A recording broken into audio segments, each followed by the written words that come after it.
Nifty करीब करीब 150 point ऊपर आपको ट्रेड करता हुआ दिखाई देगा। मिड कैप इंडेक्स करीब करीब 400 पॉइंट ऊपर और बैंक निफ्टी में भी करीब करीब 300 पॉइंट की रैली आपको दिखाई देगी। सबसे पहले बताते हैं आपको आज का पैनल 10 के दमदार ट्रेड्स में वीरू और मेरे साथ राजेश सतपुते और अमित सेठ और जतिन गेड़िया आपको बताएंगे अपने टॉप ट्रेड्स। उसके बाद मार्केट आउटलुक पर प्राइम सिक्योरिटीज़ के मैनेजिंग डायरेक्टर एन जयकुमार से करेंगे बातचीत। टेक्निकल सेटअप पर जेएम फाइनेंशियल के director head of research Rahul Sharma से करेंगे एक बातचीत। पहले एक रुख जरा मार्केट का। शानदार तेज़ी आज मार्केट में। निफ्टी 150 पॉइंट ऊपर, अभी भी 22,550 के आसपास। बैंक निफ्टी 300 पॉइंट से ज़्यादा ऊपर। मिड कैप और स्मॉल कैप में भी अच्छी खरीदारी। एडवांस डिक्लाइन काफ़ी शानदार आज आपको ट्रेड में दिखाई देगा। आज के टॉप गेनर्स में मुथूट फाइनेंस 5% ऊपर, MCX 4.25%, डॉक्टर रेड्डीज़ में शानदार रैली करीब करीब 4% ऊपर ट्रेड करता हुआ दिखाई देगा आपको। इंडसइंड बैंक में एक शॉर्ट कवरिंग मूव है। ग्रैनुअल्स, हुडको, बजाज फिनसर्व, SBI लाइफ, काफ़ी स्टॉक्स हैं इनफैक्ट जहां पर इस समय आपको सिप्ला, एल्केम लैब्स, मोमेंटम दिखाई देगा। जो स्टॉक्स नीचे हैं उनमें एक आध स्टैंड आउट करता है, सिर्फ LTI माइंट्री करीब करीब 0.4% नीचे और CDSL। Otherwise across the board आज आपको अच्छे गेन्स इस मार्केट में दिखाई देंगे। वीरू ओके, ये थी अब तक की बाजार की छोटी सी समरी। इस बीच दो मेहमान हमारे साथ हैं, अमित सेठ और साथ ही साथ जतिन केडिया। फ्रेश पर्सपेक्टिव लेके आप सभी को नमस्कार। कार्यक्रम में स्वागत है आपका। राजेश सतपुते जी पिछले कार्यक्रम से इस कार्यक्रम में भी शिरकत करेंगे। Amit ji, good morning. आपके दो ट्रेड्स। जी good morning Virendra ji, good morning Anuj ji and everybody on the panel. Virendra ji, इस समय के दो ट्रेड रहेंगे। पहला रहेगा इंटरग्लोब एविएशन, इंडिगो। में अच्छी खासी हम स्ट्रेंथ कई दिनों से देख रहे हैं। लास्ट सेशन में थोड़ा सा एक पॉज देखा था, बट आज हम वापस यहाँ पे एक अपमूव देख रहे हैं। स्टॉक में कंटिन्यूअसली हाई लोज बन रहे हैं और अपने 10 डे मूविंग एवरेज के ऊपर कंफर्टेबली ये ट्रेड कर रहा है। इसे बाय करें पोजिशनली। 4670 का स्टॉप लॉस रहेगा और हमारे टारगेट्स यहाँ रहेंगे 4850 एंड 4900 के। Second stock is from pharma. Pharma is the theme of the day. यहाँ पे सिप्ला मुझे काफी पसंद है। सिप्ला अपने लगभग 2 से 3 मूविंग एवरेजेस आज कट करके एक हाई लो बना के बेस बना के निकल रहा है बाहर। काफी स्ट्रॉन्ग ट्रैक्शन है अर्ली मॉर्निंग में। 1494 का इसका प्राइस है। टारगेट्स हमारे रहेंगे 1540 के, 1540 के, और स्टॉप लॉस यहाँ पे लगभग रहेगा 1478। ओके राजेश जी, आपकी दो ट्रेड इस समय की। अनुज जी देखिए, पहला पिक रहेगा ग्लेनमार्क फार्मा। ग्लेनमार्क का मेरा टारगेट रहेगा करीबन 1480 का, स्टॉप लॉस रहेगा रहेगा करीबन 1410 का। सेकंड जो पिक रहेगा दैट विल बी VBL। मुझे लगता है आज एक बहुत बढ़िया ब्रेकआउट VBL में मिला है। 500 के ऊपर सस्टेन कर रहा है। 10-20 डे में का सपोर्ट है। 490 के स्टॉप लॉस के साथ VBL बाय करें। 520 से 525 ये इंट्राडे स्विंग का टारगेट होगा। ओके, इस बीच जतिन गेडिया हमारे साथ मौजूद हैं। Jatin, good morning. आपके दो ट्रेड्स। Good morning everybody. तो हमारे जो दो ट्रेड्स होंगे उसमें से पहला ट्रेड होगा पेट्रोनेट LNG में। तो हमने देखा है कि एक शार्प डिक्लाइन के बाद डेली चार्ट्स के ऊपर ट्रेंड रिवर्सल के संकेत है। हमें लगता है कि कंसोलिडेशन ऊपर की तरफ ब्रेक होगा, तो पेट्रोनेट LNG लॉन्ग करने की सलाह रहेगी। 282 का स्टॉप लॉस रखना होगा और टारगेट 305 के होंगे। जो दूसरा रिकमेंडेशन होगा वो हुडको में होगा। तो हुडको में हमने देखा है कि कंसोलिडेशन ब्रेकआउट आया है। हमें लगता है next leg of the up move start हो चुका है। तो हुडको लॉन्ग करने की सलाह रहेगी। 182 का स्टॉप लॉस रहेगा और टारगेट 195 के रहेगी। ओके, चलिए अब आगे बढ़ते हैं और हमारे साथ स्टूडियो में अब प्राइम सिक्योरिटीज़ के मैनेजिंग डायरेक्टर एन जयकुमार मौजूद हैं, जिनके पास कैपिटल मार्केट में 2.5 दशक का अनुभव है। N Jayakumar economy, equity research और वेल्थ मैनेजमेंट की गहरी समझ रखते हैं। आइए समझते हैं कि इस बाज़ार में उनकी क्या रणनीति है। जयकुमार जी, गुड मॉर्निंग। और सबसे पहले तो मुझे आपके साथ जो मेरी लास्ट कॉन्वर्सेशन वो याद आ रही है। मार्केट का काम है ये, थोड़ा टाइम लगाता है उसमें, लेकिन आपने एक चीज़ कही थी कि ट्रंप की ताजपोशी के साथ शायद एक मार्केट में एक चेंजेस आए। एक US मार्केट में शायद टॉप बने और एक एमर्जिंग मार्केट्स में शायद एक रैली की शुरुआत हो। पिछले एक हफ्ते में, पिछले 15 दिन में हमने वो देखा है। क्या मार्च को माना जाए एक टर्निंग पॉइंट की तरह से साबित हो रहा है मार्च? बहुत बड़ा। और ये जो टर्निंग पॉइंट जिसका हम लोगों ने जिक्र किया था, उसके और कारण भी उभर के आए हैं। जैसे कि जो चाइना में बहुत सालों से कहा जाता है कि उनकी पॉलिसीज़ थोड़े विम्सिकल हैं, यानी कि मतलब अपने मन से कर देते हैं, जो उनको मूड आए बोल देते हैं। और मतलब जो काइंड ऑफ पॉलिसी मेकिंग है एक in a sense kind of individualistic होगा। Along with that came this thing कि वो ट्रस्ट डेफिसिट है। लोग कंप्लीट उनको विश्वास नहीं करते हैं कि यू आर नॉट श्योर कि चाइना क्या बोलेगा, कब बोलेगा। ठीक ऐसा ही एक माहौल यूएस में बन रहा है। ट्रम्प के पॉलिसीज़ जिस तरह अनाउंस हो रहे हैं, कभी वो टैरिफ लगा देता है सुबह उठ के और शाम तक उसको वापस ले लेता है। तो मुझे लग रहा है कि ये एक हिंदी में तो एग्जैक्ट वो एक मतलब बहुत बड़ा एक बुली टाइप ऑफ अप्रोच है कि जहाँ उसकी ज़िद चल जाए वहाँ चल जाए, और जहाँ नहीं चले तो उसको वापस वो ले लेता है। तो पीपल ने पहले सोचा कि ये शायद एक वन ऑफ होगा, कि पहले उसने कनाडा मेक्सिको का कुछ कहा, फिर उसने वापस ले लिया, फिर किसी और का कहा, फिर ले लिया वापस। तो मुझे ऐसा लग रहा है कि इसमें कुछ कुछ कंट्रीज़ तो मतलब फंसेंगी इसमें because of higher tariffs like China, but I think the overall benefit जो बहुत बड़ा फ़ायदा होगा मेरे हिसाब से इंडिया में होगा। और ये कारण कि compare to other tariffs we may escape with much lower tariffs. अभी भी डिस्कशंस चल रही हैं। आप ये मान के मैं चलूँगा कि इंडिया के बारे में ना कुछ उसने कहा है, ना इंडिया ने उनके बारे में कुछ कहा है। तो यानी कि नेगोशिएशंस चल रही हैं, और मुझे लग रहा है कि रेसिप्रोकल टैरिफ्स के बेसिस में we may come out much ahead of everybody else. अपने एक दो सेक्टर्स में देख लें, जैसे ईवी में ड्यूटीज़ हैव बीन रिड्यूस 115 से 15% कर दिया है गवर्नमेंट ने। तो whether it is Tesla coming to India, फ़ायदा होगा कि नहीं मुझे मालूम नहीं है, BYD को ज़्यादा फ़ायदा होगा। बट मुझे ऐसा लग रहा है कि वर्ल्ड में एक बायलैटरल यानी कि आपस के बीच के ट्रेड ब्लॉक्स बन जाएंगी। तो whether we with the European Union या even maybe we with China in some cases, क्योंकि क्या हुआ है कि इस ट्रम्प के जो मूड स्विंग्स जो हुए हैं उसके बेसिस में यूरोप एकजुट हो गया है। चाइना ने बहुत बड़ा फिस्कल पॉलिसी स्टिमुलस अनाउंस किया है। तो ये सब चीज़ों का क्या होगा कि general reflation in the world, यानी कि getting back to manufacturing, getting back to productivity has come in. तो उसमें India has been a trading partner with many people. So keeping this in mind, I think both from a India US point of view, मतलब ये relationship को देखते हुए, और India relationship with other blocks in the world, मुझे लगता है कि बहुत बड़ा फ़ायदा होगा। इनफैक्ट मैं ये बोलूँगा कि अगले 3-4 साल में जो फ़ायदा इंडिया को होगा, वो मार्केट को एक एक्सक्यूज़ चाहिए था करेक्शन के लिए, जो एक्सक्यूज़ आ गया। सब लोग कंसेंसस के बेसिस में US भागते चले गए कि पैसा वहाँ चला गया, और ट्रेडिंग बेसिस में चाइना में चले गए, और both those trades are now completely reversing. तो इंडिया से जो पैसा निकला है, मुझे लगता है कि FIs भी अगले 2-4 हफ्ते में उनका सेलिंग तो प्रेशर काफ़ी कम हुआ है, मुझे लगता है उनका बाइंग इंटेंसिटी भी शुरू हो जाएगा।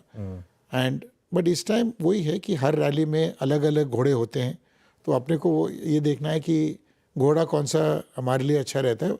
बट फ़ायदा होगा इंडिया को both from foreign policy end of trading nature, from a trade perspective. I think बहुत बड़ा फ़ायदा है। तो एक दो पार्ट सवाल।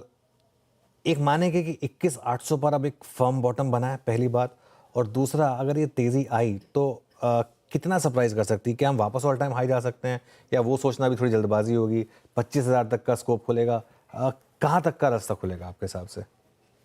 ट्रम्प को अलग रख के कुछ कुछ सेक्टर्स में एक्चुअली प्रॉब्लम्स आई हैं। फॉर इंस्टेंस टेक्नोलॉजी, AI का कितना प्रभाव होगा? Now because investments in AI was seen as very high, लेकिन डीप सीक ने उसको बिल्कुल वो थीसिस को उलट पुलट कर दिया है कि बिना पैसे के ही उन्होंने प्रोडक्ट डेवलप किया, ये उनका मानना है या उनका कहना है। तो हो सकता है कि जो भेड़ चाल AI में चली है, उस भेड़ चाल में इन्वेस्टमेंट रिटर्न्स ना आए। लेकिन एक चीज़ पक्की बात है कि AI के कारण जॉब लॉसेस और टेक्नोलॉजी डिसरप्शन बहुत बड़ा हो सकता है। तो जो टेक का वेटेज है, भले ही टेक्नोलॉजी बेस्ड स्टॉक्स ना चले, तो इंडेक्स कहाँ चलेगा ये मैं मानूंगा नहीं, लेकिन उसको काउंटर बैलेंस करते हुए financial services sector, I think they can surprise you on the way up. तो बैंक निफ्टी में compensate for a technology come off, और फॉर इंस्टेंस फार्मा का वेटेज और बढ़ सकता है, क्योंकि we are the lowest cost producers in the world in any case. और अगर चाइनीज और अदर प्रोडक्ट्स पे ड्यूटीज लगती हैं तो हमारा कंपेटिटिवनेस और बढ़ता है। मुझे लगता है कि अगर मैं ये आंकड़े आपको समझाऊं कि $13 बिलियन का एक्सपोर्ट्स इंडिया से होता है US की, बिना टैरिफ्स के। 800 बिलियन का इंपोर्ट्स होता है, जिसमें 50% लाइफ सेविंग है, यानी कि ज़ीरो ड्यूटीज़ पे हैं।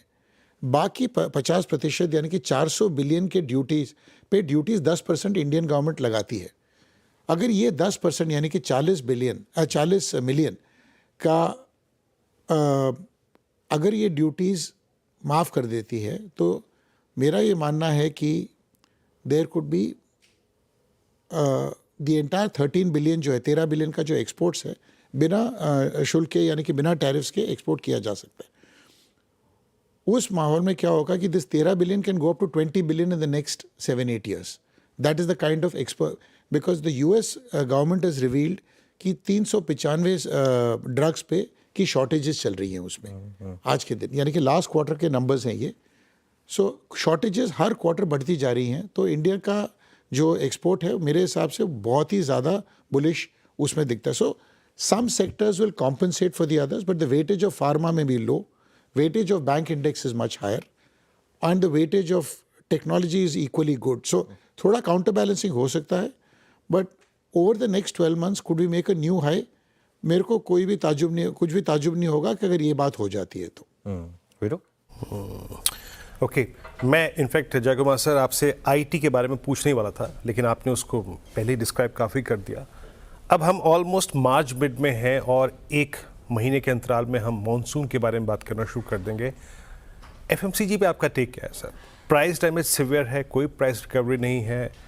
पोस्ट बजट जो हमें एक टैक्स रिलैक्सेशन मिला था उसके बाद एक हफ्ता 1.5 हफ्ते का स्विंग स्ट्रॉन्ग था, बट वो भी लेटर ऑन कोलैप्स हो गया। FMCG पे आपका टेक इस वक्त? क्योंकि पहले 6-7 महीने में गवर्नमेंट ने स्पेंडिंग कम किया था तो कंजम्पशन काफ़ी हद तक अफेक्ट हुआ था फर्स्ट 6-7 मंथ्स में। Government spending has rebegun in the last 2-3 months, लेकिन उसका लैग एक क्वार्टर के बाद आएगा, मतलब लैग इफेक्ट आता है उसका। तो मुझे लगता है कि थोड़ा कंजम्पशन में वृद्धि होगी, थोड़ी कंजम्पशन में वृद्धि होगी Q1 के आसपास, और Q1 Q2 में थोड़ा I think pickup in demand will be visible. लेकिन क्योंकि क्विक कॉमर्स है, मॉडर्न ट्रेड है, इन सब में इतना ज़्यादा डिसरप्शन हुआ है कि FMCG business plans have also got disrupted in that manner. तो मैं ये बोलूँगा कि FMCG stocks have corrected, valuations are lower than before, but they are still high compare to the growth rate. तो मुझे लगता है कि थोड़ा रिलीफ रैली आ सकता है FMCG में, बट मुझे इतनी तेज़ी FMCG में नहीं लगती है। I think volumes may go up, pricing could still be a problem.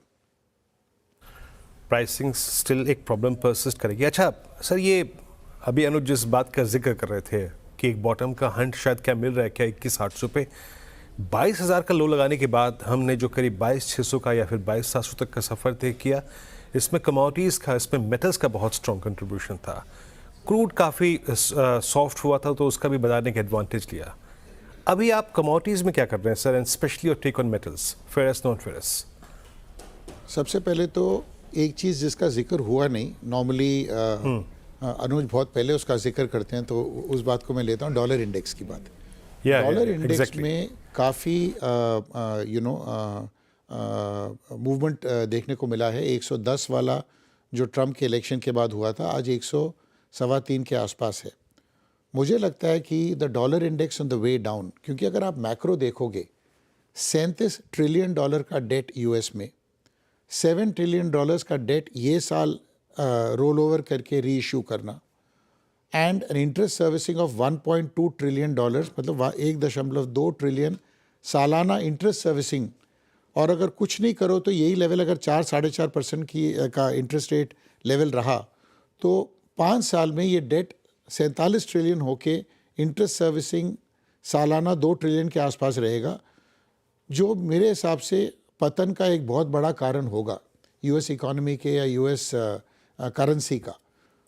Markets कैसे इसको एडजस्ट करती हैं कि डॉलर इंडेक्स को ये गिरा देती हैं, जो मूव आज तक बहुत कम अपने को ये 100 और 110 के बीच में रहा है। अगर ये डॉलर इंडेक्स घट के 95 के नीचे या 90 तक भी जा सकता है, मेरे हिसाब से और भी नीचे जा सकता है over the next 1.5 years, and क्योंकि movement of money is so aggressive, markets में move even faster than I think. So अगर वो करेक्शन आया तो competitiveness of US exports may go up and some changes may happen. So from that point of view, the dollar index is going to be under severe pressure. अगर वो होता है तो normally commodities के लिए and related spaces के लिए बहुत बुलिश कारण है. नाउ इसमें because world production itself is manufacturing activities so under threat, तो जैसे क्रूड भी बढ़ सकता है, क्रूड मेरे हिसाब से 80-85 तक जा सकता है, बट बाकी कमोडिटीज़ मुझे लगता है बहुत शानदार तरीके से बढ़ सकती हैं, specially metals and gold and silver. Okay, crude 80-85 तक गया तो थोड़ा सा हमारे लिए लेकिन थोड़ा सा टेंशन होगा, लेकिन एट दैट टाइम अगर डॉलर इंडेक्स काफ़ी वीक हो चुका है तो maybe there is some compensation there. Okay, बिल्कुल. अच्छा, एक पॉकेट जिसने बहुत पैसा बनाया था वो था एक्सचेंजेस, डिपॉजिटरीज. इनमें पैसा फिर टूटा उसके बाद हायर लेवल से, लेकिन रिसेंटली वापस बाइंग शुरू हुई है. MCX, IEX, कैम, CDS, ये पूरा का पूरा पॉकेट. यहाँ पर अब क्या व्यू होगा आपका? दो चीज़ें हैं, मार्केट्स में वॉल्यूम्स इफेक्ट हुई हैं, इसमें दो राय नहीं है. प्लस चेंजेस आई हैं, उससे भी वॉल्यूम्स इफेक्ट हो सकता है. कैपिटल मार्केट्स में दो पॉकेट्स हैं जिसमें काफ़ी जिसमें थोड़ी जिसमें इम्पैक्ट हो सकता है और इम्पैक्ट हुआ भी है. एक है QIP, IPOs का जो बौछार था वो काफ़ी हद तक now it's hardly become 1 or 2 IPOs every month. मेरे हिसाब से बढ़ के मे बी 2-4 IPOs और आएंगे एवरी मंथ, बट एक्चुअली इसका जब प्रेशर कम होगा तो lot of capital market companies depended on IPO fees. उसमें आई थिंक उनका इम्पैक्ट हो सकता है, लेकिन expenses are already there for those companies. And the other impact can be in terms of brokerage volumes. ये दो इम्पैक्ट अगर आप देखोगे तो capital markets companies may have a rally, but real तेजी उसमें तब आएगी when I think we cross 24,500 और so, when the activity levels में गो बैक. आज के दिन ये करेक्शन में बहुत HNIs का, बहुत रिटेल का, जैसे SIPs बंद किया है और HNIs के वॉल्यूम्स कम हुए हैं और lot of selling, distress selling हुआ है. आई थिंक जब तक ये थोड़ा सेटल होके people don't get the confidence back, ना वॉल्यूम्स ना IPO दोनों में मुझे नहीं लगता कि इसमें ज़्यादा तेजी आएगी. बिल्कुल.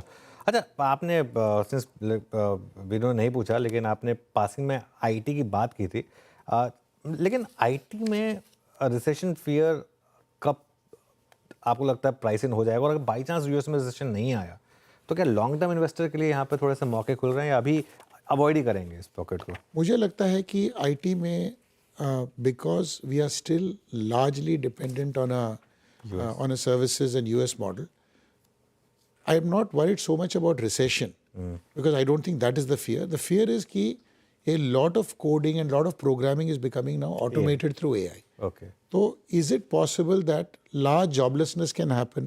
Will large layoffs happen? And will clients in the US, उनकी spending कम हो सकती है क्या? It is not because of recession but because of the intervention of AI. I think वो question है जिसका कोई आंसर आज के दिन नज़र नहीं आ रहा है. आज के दिन भी कॉन्ट्रैक्ट्स जो पहले दे चुके हैं वही कॉन्ट्रैक्ट्स चले आ रहे हैं, लेकिन उन कॉन्ट्रैक्ट्स में क्या तब्दीलियां होंगी, क्या ऊपर नीचे होगा, we don't know until these contracts come up for roll over, जिसमें मुझे लगता है कि on a passing day AI का जो इम्पैक्ट है वो होता चला जा रहा है. All of us are in our own way using some large language model for and substituting search with that. So I think analyst का रोल, प्रोग्रामर्स का रोल, कोडर्स का रोल बहुत हद तक इफेक्ट होगा. अच्छा सर, आखिरी प्रश्न आपसे यहाँ पे.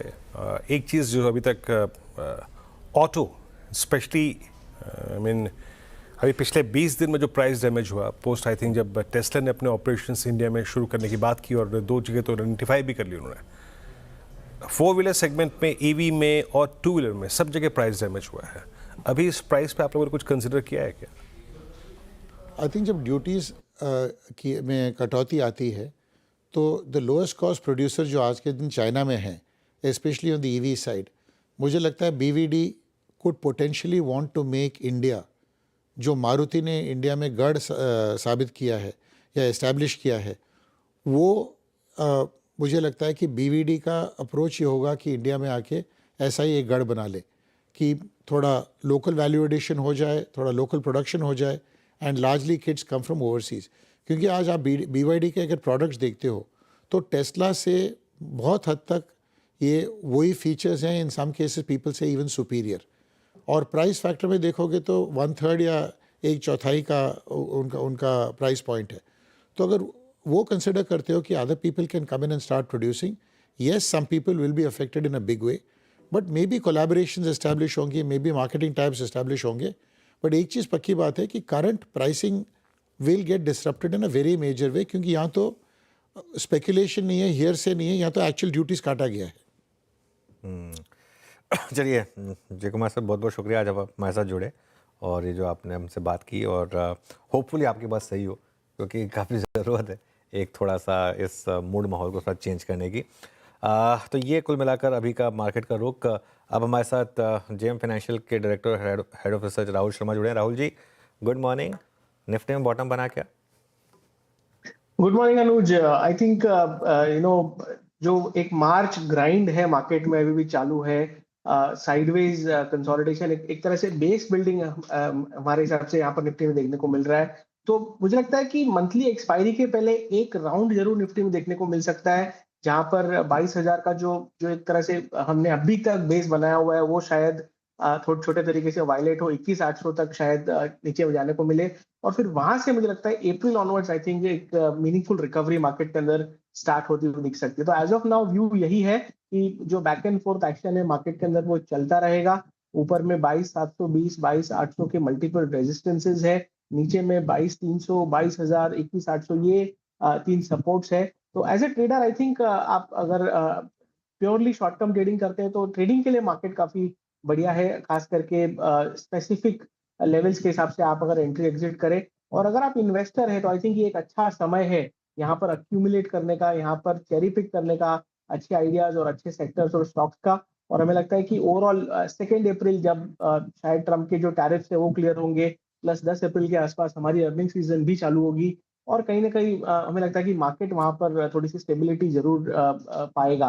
तो ओवरऑल व्यू ये है कि मार्च में कंसोलिडेशन रहेगा, और ओवरऑल हमें लगता है अप्रैल ऑनवर्ड से कोई स्ट्रक्चरल या मीनिंगफुल रिकवरी मार्केट के अंदर शुरू होती हुई दिख सकती है।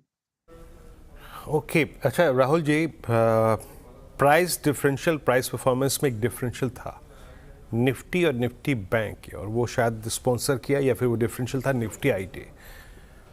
निफ्टी बैंक ने अपना जनवरी लास्ट वीक का स्विंग लो 47,800 उसको क्लोजिंग बेसिस पे वायलेट नहीं किया। हालांकि अभी तक हायर लेवल्स पे 48,500 भी क्रॉस नहीं हुआ है, बट स्टॉक फ्यूचर्स ठीक ठाक कर रहे हैं। Look at Kotak, look at HDFC bank, SBI and more specially ICICI bank. IndusInd bank का एक इशू था जिसने इस अंडर परफॉर्मेंस को थोड़ा बहुत पिछले 10 दिन में स्पॉन्सर भी किया, 3-4 दिन में।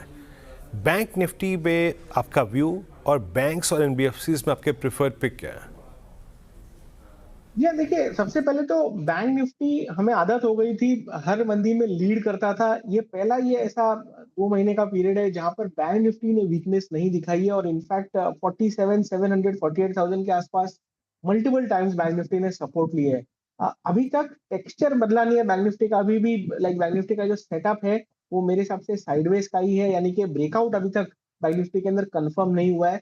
हाँ, कुछ एनबीएफसी स्टॉक जरूर है जो बहुत ही स्ट्रांग खड़े हुए। इनफैक्ट हमने भी आपके चैनल पर बजाज ट्विंस पे बार बार व्यू दिया है, और काफी बेहतरीन मूव रहा है पिछले 2 से 3 महीने में बजाज ट्विंस में। खास करके बजाज फाइनेंस इन लेवल्स पर भी हमें लगता है कि इनफैक्ट नए हाई लगा सकता है। तो स्ट्रक्चरली हमें लगता है तकरीबन 8,900 और 8,900 9,000 तक के लेवल्स आपको बजाज फाइनेंस में देखने को मिल सकते हैं। तो एज अ ट्रेडर आप इसे बाय करके चल सकते हैं। जहां तक बैंक निफ्टी का सवाल है, आई थिंक बैंक निफ्टी के अंदर या तो आप डिसाइसिवली ब्रेकआउट आने का वेट करें। ब्रेकआउट हमें लगता है तकरीबन 49,000 के ऊपर आएगा। ऑल राइटर्स भी सबसे ज्यादा वहीं पर मजबूत है। जब तक 49,000 निफ्टी बैंक निफ्टी में लेवल नहीं निकाल देता, आई थिंक साइडवेज ट्रेंड रहेगा। और 47,700 अगर टूट जाता है बैंक निफ्टी के अंदर, यहाँ पर भी जो एक मंथली एक्सपायरी के आसपास जो वोलेटिलिटी की हम उम्मीद कर रहे हैं वो आती हुई दिख सकती है, और जो एक क्विक स्पैन ऑफ टाइम में 1,000-1,500 पॉइंट बैंक निफ्टी में भी निकाल सकती है। तो कॉशियस रहे जब तक ये ब्रेकआउट बैंक निफ्टी में देखने को ना मिले। यस, एनबीएफसी में आउट परफॉर्मेंस है, वहां पर आप लॉन्ग पोजीशन बना के चल सकते हैं, बट बैंकिंग में खास करके पीएसयू बैंक्स में अभी भी वीकनेस है। प्राइवेट बैंक्स न्यूट्रल जरूर है, लेकिन अभी तक बड़े तरीके से इंस्टीट्यूशनल एक्शन या बड़ा वॉल्यूम एक्शन यहाँ पर देखने को नहीं मिला है। तो थोड़ा सा मामला पेचीदा जरूर है, लेकिन सिलेक्टिव होकर आई थिंक यहाँ पर ट्रेड करना सबसे सही रणनीति रहेगी ऐसे मार्केट। ओके अच्छा राहुल जी, मेटल्स में आप लोगों ने क्या पिक किया है? मेटल्स ने मजबूती दिखाई, अभी तक पिछले 4-5 दिन से कंसोलिडेशन है अभी, बट ओवरऑल स्ट्रॉन्ग कंट्रीब्यूशन था। लुक एट हिंडाल्को अभी सबसे स्ट्रॉन्ग प्राइस परफॉर्मर रहा। मेटल्स में, कमोडिटीज़ में आप लोग क्या चीज़ कर रहे हैं इस वक्त? जी हाँ, मेटल इंडेक्स अभी भी काफी मजबूत बनी हुई है और पिछले वीक के कंसोलिडेशन के बाद लगता है कि इस वीक में फॉलो अप बाइंग देखने को मिल सकता है। तो टाटा स्टील का सेटअप हमें यहाँ पर काफी बढ़िया लगता है। हमने 2 वीक पहले वेदांता का जिक्र किया था आपके शो पर। अब हमें लगता है कि टाटा स्टील में फोकस शिफ्ट करना चाहिए। तकरीबन 160-165 के शॉर्ट टर्म टारगेट्स और 180 तक के मुझे लगता है कि महीने भर में टारगेट टाटा स्टील में देखने को मिल सकते हैं। एक bullish pole and flag pattern यहाँ पर देखने को मिल रहा है डेली चार्ट्स पे। तो आप इसे बाय करके चले। पीछे जो एक कंसोलिडेशन का जो लो है तकरीबन 147 के आसपास का, तो 147 का स्टॉप लॉस लगाकर ट्रेडर्स यहाँ पर बाय करके चल सकते हैं। और एज एन इन्वेस्टर भी आप, मुझे लगता है कि यहाँ पर 140 का स्टॉप लॉस लगा के लंबे टारगेट्स यानी कि 180 तक के टारगेट्स हमें लगता है कि महीने 1.5 महीने में टाटा स्टील में देखने को मिल सकते हैं। तो मेटल्स अभी भी मजबूत है। ओवरऑल सारे सेक्टोरल इंडाइसेस में मेटल इंडेक्स ही एक ऐसा है जो अभी भी काफी स्ट्रॉन्ग खड़ा हुआ है और मार्केट वोलेटिलिटी में यहाँ पर जरा भी हमें पोजीशंस अनवाइंड होती हुई नहीं दिख रही है। जो लॉन्ग पोजीशंस यहाँ पर बिल्ड हुए थे अभी भी इस सेक्टर और स्टॉक्स के अंदर इंटैक्ट है। तो सेक्टर लीडर जो है टाटा स्टील, उसी के साथ जाइए। सबसे बेहतरीन सेटअप यहाँ पर दिखाई दे रहा है रिस्क रिवॉर्ड के हिसाब से, और साथ में मोमेंटम भी यहाँ पर काफी बढ़िया बना हुआ। ओके राहुल जी, बहुत बहुत शुक्रिया। आप आज इस बातचीत में टेक्निकल पर्सपेक्टिव से जो हमने की उसमें शामिल हुए, अपनी राय रखी इंडस्ट्रीज पे और मेटल्स पे और बैंक्स पे। फिलहाल निफ्टी आपकी स्क्रीन पे करीब 22,496, अगर हायर लेवल से देखें तो करीब 80 पॉइंट रिट्रेस हो चुका है, यानी वही पिछले 5 दिन का स्विंग हाई, वही 20 डे की ट्रेजेक्टरी थोड़ा सा पनिश करती हुई।